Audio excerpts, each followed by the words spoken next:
Bom, graças a Deus, a nossa aula de cosmologia, a gente acabou de ver que nós vamos seguir aqui a cosmologia que a Bíblia ensina. Não vamos seguir a cosmologia dos ateus. Para nós a Terra é plana e todo o cenário bíblico acontece dentro de uma Terra plana.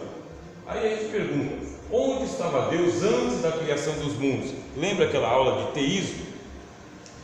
Deus estava em si mesmo, voltado para dentro de si, em eterno silêncio. Bem, Deus estava nele mesmo. Deus não estava num lugar, Deus estava nele. Não existe um lugar para Deus. Salomão, quando construiu o templo para Deus, ele disse: Senhor, que casa eu vou te edificar? Porque nem os céus dos céus podem te conter, quanto mais essa caixinha de fósforo que eu fiz aqui. Isso é a consciência de que Deus é transcendente. Transcendência quer dizer que Deus está fora do mundo físico. Isso é transcendência. O Salmo 139 fala isso: Senhor, para onde eu vou me esconder do teu Espírito? Se eu subir acima de todos os céus, o Senhor está lá. Se eu descer abaixo de todos os abismos, o Senhor está lá. Isso é transcendência. Deus está transcendente. Ascendente acima, acima de tudo que a gente possa imaginar. Deus estava nele mesmo. Por isso que não tem como a gente estudar teologia sistemática se não for sistematicamente. Quem estudou teísmo entende melhor. Quem não estudou teísmo tem um pouco mais de dificuldade. Como está tudo? A moto dele tem mais barulho, tem motor.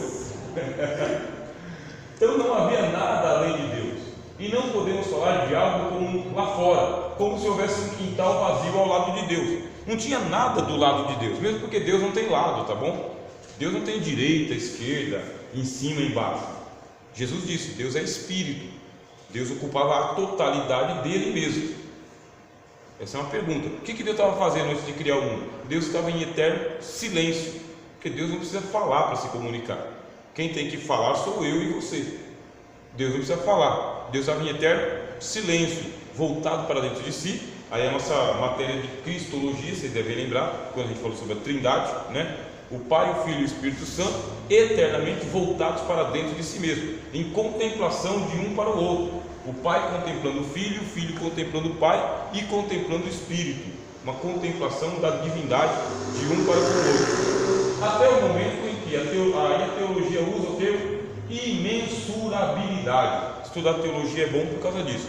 Enriquece um pouco o vocabulário. Imensurabilidade, para indicar que Deus ocupava a totalidade do espaço em todas as direções, estando infinitamente presente em si mesmo. O que é imensurabilidade? É alguma coisa que não pode ser medida. Não existe fita métrica para isso. É imensurabilidade. Deus ocupava a totalidade de tudo. Tá bem? Aí vem aquela nossa aula que a gente falou sobre onipresença, onisciência, onipotência. Um só atributo com nomes diferentes, porque a onipresença de Deus não pode ser impotente, precisa ser onipotência.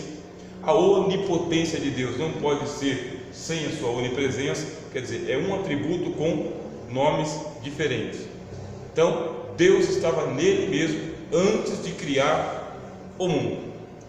Em dado momento de sua eternidade é o nome que a gente usa na teologia, tá bem? Em dado momento de sua eternidade, Deus virou-se para fora de si, quebrou o seu silêncio e deu início ao processo criacional. Em dado momento, Pai, Filho e Espírito Santo, pelo concerto, tá? A gente chama na teologia, a gente chama de concerto da criação. Concerto é um acordo, um tratado, sabe? Um contrato, um testamento, uma aliança, bem? Então Deus vai fazer o concerto da criação. O concerto é só entre o Pai, o Filho e o Espírito Santo. Estão virados para dentro de si. Vamos criar? Vamos criar. Para criar, então, é necessário que eles virem para fora. Mais uma vez, é uma metáfora, tá? Não é que Deus se virou para fora, mas é só para a gente poder falar um pouquinho sobre teologia. Em dado momento, ele iniciou o processo criacional e diz Hebreus 11:3 que os mundos pela palavra de Deus foram criados. Disse Deus. Então, quanto ao nosso mundo, disse Deus: haja luz, e houve luz. Viu Deus que a luz era boa, só pela palavra. E todos os mundos foram criados pela palavra de Deus. Isto é, a matéria-prima da criação material é a palavra espiritual, e a origem de todos os mundos está em Deus somente. Deus não precisou criar a matéria para criar o mundo. Isso aí, mais uma vez, é porque o pessoal da ciência quer invadir a fé. Não, a matéria deve ser eterna, eles dizem. A matéria que Deus criou é eterna. Deus criou uma matéria eterna para criar um mundo eterno. Não. Vamos para a Bíblia? Pela fé nós cremos que pela palavra Deus criou o mundo. Não tem matéria que Deus não precisou criar matéria para criar o mundo. Deus criou o mundo pela palavra. Disse Deus: haja uma expansão entre a terra que está embaixo e as águas que estão em cima. Criou Deus uma expansão, separação entre as águas que estão em cima e as águas que estão embaixo. E disse Deus que apareça a porção seca e ajunte-se os mares, pela palavra. Se você é cristão e crê dessa forma, você está dentro do âmbito bíblico. É isso que a Bíblia fala, tá bem? 3 princípios devem ser observados para compreender por que Deus criou 7 mundos diferentes. Olha, os mundos foram criados. Deus não podia ter criado um mundo só? Poderia, mas na sua infinita sabedoria, aprove a Deus criar 7. Se Ele criou mais do que 7, nós não temos essa revelação nas Escrituras. A Bíblia só revela os 7. Então vamos ficar por aqui, tá bem? Mas existem 3 princípios. Princípio significa: eu vou fazer alguma coisa, mas eu tenho que seguir uma ordem, uma lógica, uma espécie de lei para mim mesmo, para mim não ficar quebrando as minhas próprias leis. São 3 princípios, tá bem? E a gente vai entender por que 7. Por que Deus criou 7 mundos diferentes? Primeiro, existe o princípio ontológico. Por que 7 mundos? O princípio ontológico é porque Deus estabelece uma relação entre os seres criados e o lugar onde devem viver. Isso é princípio ontológico. Ontológico é: eu vou criar seres, pessoas que tenham inteligência, tá bom? Pessoas que tenham inteligência, pessoas que tenham vontade, pessoas que tenham emoção e pessoas que tenham movimento, que se movimentam. São pessoas. Você é um ser, só que você é um ser intelectual, inteligente. Deus criou os seres ontologicamente apenas com inteligência. Se não tiver inteligência, faz parte do outro mundo, mundo mineral, mundo floral, tá bem? Mundo biológico, orgânico. Mas o mundo ontológico, a palavra ontologia significa estudo das pessoas, dos seres. Isso é ontologia. Então tem um princípio, irmão Nelson, chamado princípio ontológico. Eu vou criar pessoas, e essas pessoas, ou estes seres, eles precisam viver no seu próprio mundo. Não pode um viver no mundo do outro. Para cada ser, Deus deu uma natureza diferente. Uma natureza.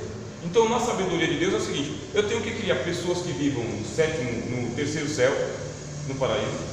Eu tenho que criar pessoas que vivam no segundo céu, pessoas que vivam no primeiro céu, pessoas que vivam na terra, pessoas que sobrevivam no Hades, no Tártaro e no Lago de Fogo. Cada mundo de acordo com a natureza ontológica de cada um de nós. Aí eu dei um exemplo aqui, ó. É impossível que um ser viva em outro mundo, senão naquele que a sua natureza lhe permite.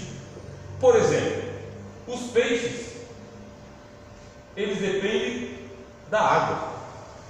A natureza do peixe é uma natureza aquariana, de água, de natureza marinha. Vocês que gostam de pescar, né, meu irmão? Gosta de pescar? Tem até uma represa, né, dentro de casa, quase. Você pega o seu peixinho de água doce e leva ele para a água salgada para ver se ele sobrevive lá.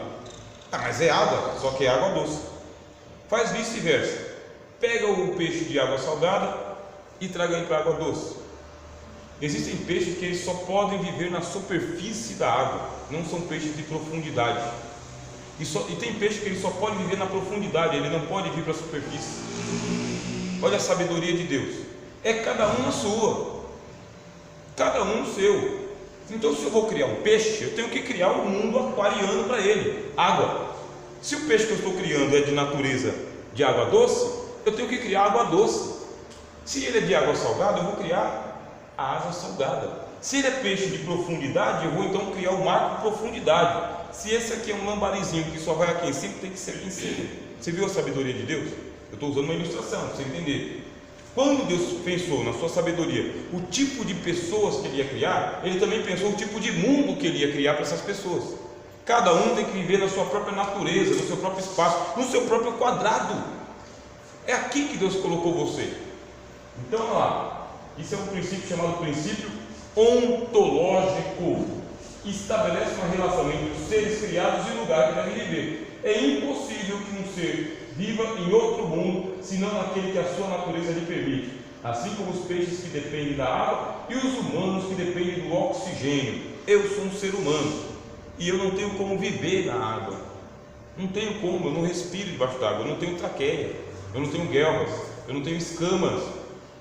Se eu ficar debaixo d'água há muito tempo, o meu corpo fica todo enrugado, eu sofro de hipotermia.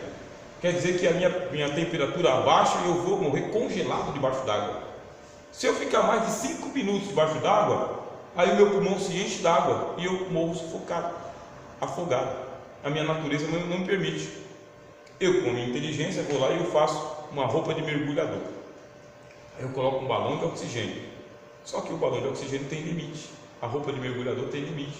Chega numa certa pressão, que é chamada pressão atmosférica, eu não consigo ir mais para baixo, porque se eu for para baixo, meus tímpanos explodem. O balão de oxigênio também. A pressão atmosférica faz assim, ó, com o balão de oxigênio, esmaga ele. É por isso que para o pessoal fazer submarino tem que usar uma tecnologia que não é qualquer tecnologia. Tudo tem o seu lugar. Deus criou a natureza para abrigar os seres, tá bem? O mundo foi criado por causa dos seres, e o mundo foi criado com uma atmosfera ou com uma dimensão que pode abrigar o ser naturalmente, tá bem? Isso chama natureza. Aqui eu não preciso de balão de oxigênio, ó, estou respirando. É o mundo dos seres humanos. Traz o peixinho para cá. Outra coisa, coloca o peixinho aqui no copo d'água que vocês me deram. Aquele que dá um copo d'água a um justo, de forma alguma perderá a sua recompensa. Palavras de Jesus, né? Na qualidade de justo, recebe galardão de justo. Essa água está fria, está gelada. Pega o seu peixinho do aquário que você tem lá na sua casa, coloca nesse copo com água aqui, nessa água gelada. Ele vai começar a ficar apavorado. Daqui a pouco ele está com a boquinha lá de fora assim, ó, morre. Não é temperatura para o peixe. E outra coisa, ele precisa de um oxigênio. E essa água aqui, ela não tem um oxigênio suficiente para que o peixe continue vivo. Isso é sabedoria de Deus. A gente vai mexer com isso aqui, principalmente quando a gente vai falando sobre o mundo dos homens, que Deus criou os homens com uma natureza definida. Mexe na natureza que Deus criou, ela devolve em dobro para você. Não tem como mexer e a natureza não devolver em dobro o processo. Que é na sabedoria de Deus, Deus estabeleceu limites para que a gente possa viver. Então, olha lá, existem mundos que provocam combustão instantânea. Sabia disso? É tão calor, mas tão calor, mas tão calor, mas tão calor que ele queima na hora. Combustão instantânea. Em certos elementos químicos. E outros causam congelamento. Tem alguns elementos químicos que ele congela na hora, que é o caso do nitrogênio, por exemplo. Nitrogênio, colocou a mão no lugar que tem nitrogênio, na hora congela e empedra a mão. Empedra. E nesse caso pode fazer assim, ó, quebra. Deus sabe como fazer. Deus criou os mundos para que cada mundo fosse natural para as pessoas que vivem naquele mundo. Escuta, vocês são anjos. Vocês, como anjos, tem anjo que tem que viver no primeiro céu e tem anjo que tem que viver no segundo céu. Tem anjo que está no primeiro céu que ele não pode entrar no segundo céu, porque a natureza dele não permite. A gente estudou isso aqui em angelologia, não foi?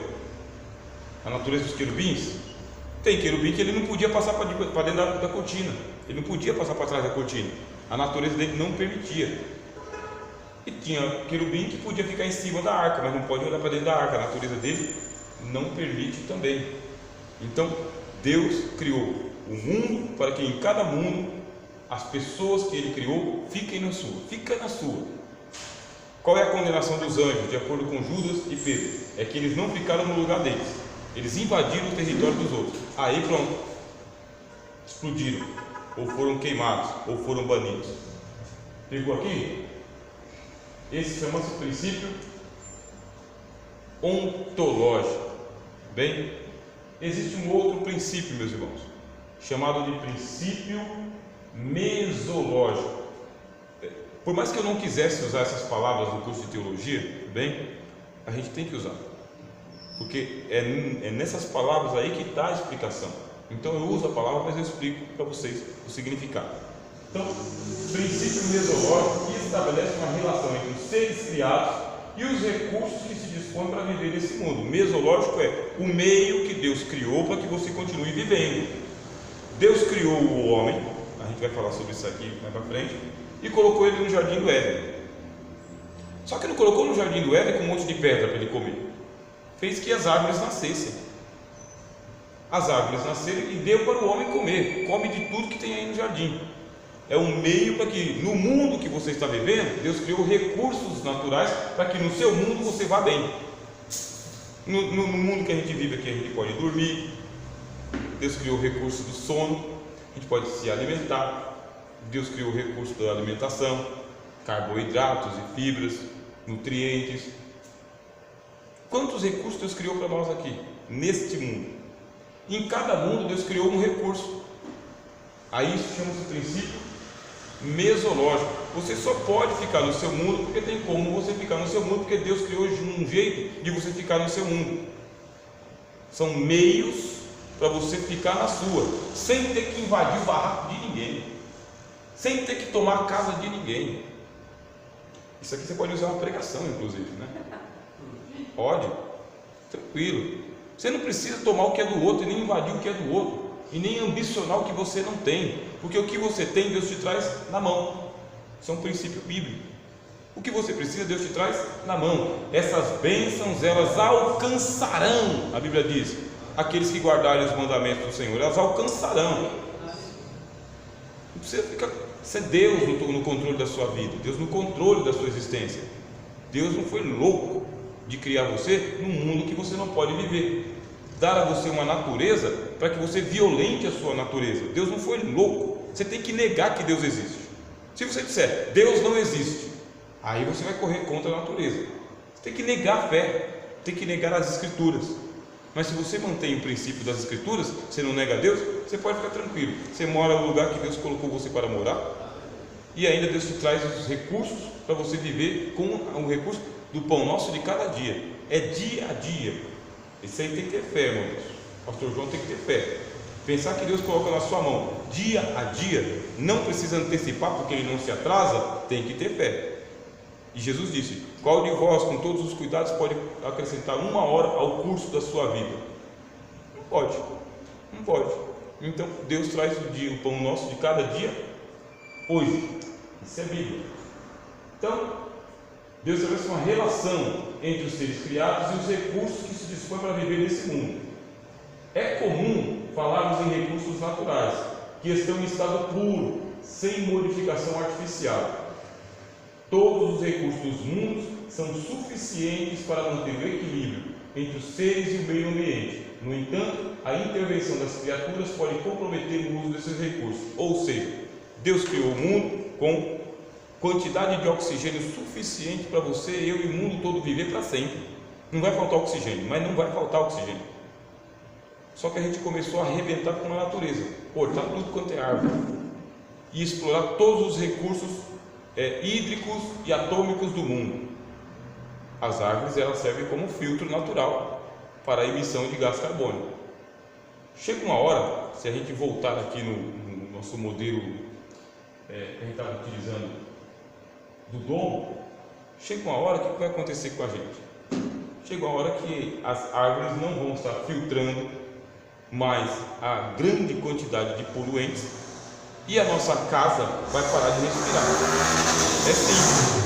Você quer viver, você pega o seu carro, liga o ar-condicionado do seu carro, fecha todas as janelas e vai dormir. que vai acontecer? Está fechado aqui, não é? É um domo, não é um domo? Olha o Sol, olha a Lua, olha as estrelas, olha todo mundo respirando, olha os gases saindo aqui. O que vai acontecer com isso aqui? Vai virar uma estufa. Não é o que acontece com o seu carro? Liga o ar-condicionado e vai dormir. Você vai morrer asfixiado lá. Porque o ar-condicionado não é um ar puro, não é um ar natural, é um ar artificial. Quanto mais recursos artificiais nós vamos criando, tá? Quanto mais a gente vai vivendo artificialmente, uma coisa é você ir lá e você pegar a galinha que foi gerada de um galo que foi lá e galou a galinha. Outra coisa é a gente continuar comendo esse monte de ovo sintético, feito na estufa. Está interferindo na natureza, isso aí uma hora vai voltar para a gente. Ah, o meu avô tem 99 anos, não tem nenhuma taxa de colesterol. Eu tenho 35, o colesterol está lá não sei aonde. É porque é tudo hidrogenado.